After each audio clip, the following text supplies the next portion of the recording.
Hot take, but how bad does your writing have to be if the audience needs a constant stream of tweets, Tumblr posts, convention answers, and voice actor comments just to understand what's happening in your story? And yes, I'm talking about the Amazing Digital Circus. Before people get mad, I'm not saying the show is bad or amazing. The animation? Great. Character designs? Memorable. There are plenty of genuinely interesting ideas there. But one thing that's absolutely insane is how much information to exist outside the actual show. At some point I want to watch the show, not have to read a post on social media of Gooseworks having to explain what's canon in their own show that they wrote. What really pisses me off, when people start treating every single thing a voice actor says as canon.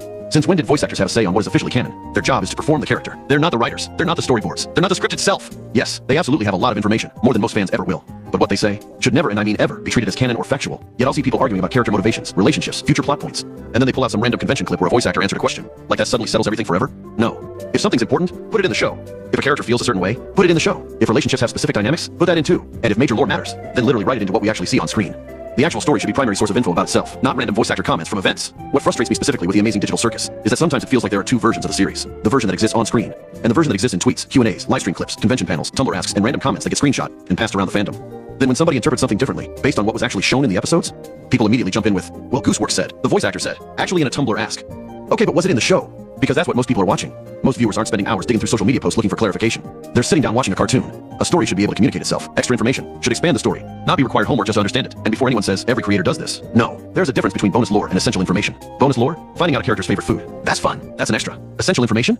Explaining a character's motivations, relationships, personality, or major story details that viewers are actually confused about? That is the writer patching holes after the fact. The thing that makes it even more frustrating is that the fandom will sometimes act like you're stupid for not knowing information that was never actually presented in the show itself. Sorry, I watched the episodes, instead of reading every little thing Gooseworks has said on social media. Because understanding your story should not require following creator posts, keeping up with fandom screenshots, or treating convention answers like sacred texts. If critical information is coming from everywhere except the actual show, then the problem isn't that the audience wasn't paying attention. It's that they're getting essential lore from outside sources, not where it belongs. And this isn't even about whether I agree or disagree with a specific piece of lore. Take the whole Jax situation, for example. If Jax is supposedly trans, okay, cool, that's awesome. There's nothing wrong with that.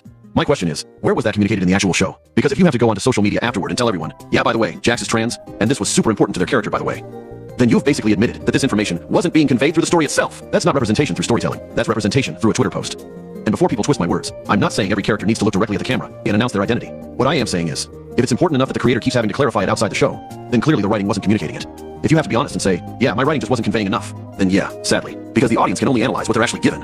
You can't hide information completely, reveal none of it in story, and then act shocked when people don't magically know things. This goes back to my main issue with the Amazing Digital Circus. If you have to go to Tumblr or Twitter, or whatever, after every episode just to explain the writing, then yeah, your writing needs to be severely worked on. So now much of the conversation around the show feels like, how do you know that? Gooseworks said it. Where? A Tumblr ask from 6 months ago. That is not the show. That's bonus material. The show should be able to stand on its own, without requiring viewers to follow every social media account, every live stream, every Q&A, every convention panel, and every voice actor interview just to understand basic info about the characters. If the audience has to do homework just to know your cast, maybe the problem isn't that they weren't paying attention. Maybe it's because essential information wasn't in the story itself. Anyways, tell me what you think. Lolly ho.